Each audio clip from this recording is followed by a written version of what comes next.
فإننا في شمال وشرق سوريا عربا وكردا، سريان وآشوريين وتركمان وشركس، وكافة المكونات وكافة المعتقدات الإثنية والدينية، نعلن تضامننا مع اليوم العالمي لحرية القائد أوجلان في تاريخ 10/10/2020.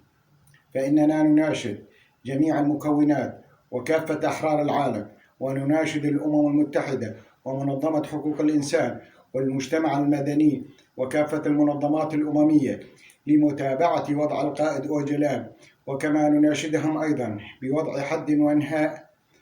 الاحتلال التركي لشمال وشرق سوريا. وإن الدولة التركية العثمانية الجديدة تريد بسط سيطرتها على الشرق الأوسط أجمع، وهذا ما تطرق إليه وطرحه رئيس حزب العدالة والتنمية في إحدى خطاباته، مؤكدا إن التاريخ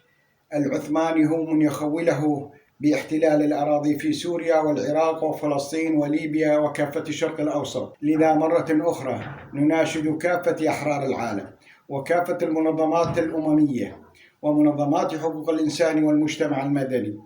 بالضغط على تركيا من أجل حرية القائد مفكر وفيلسوف الأمة الديمقراطية عبد الله أوجلان، وأن يكون حرا طليقا مثل ما كان قبله نيلسون مانديلا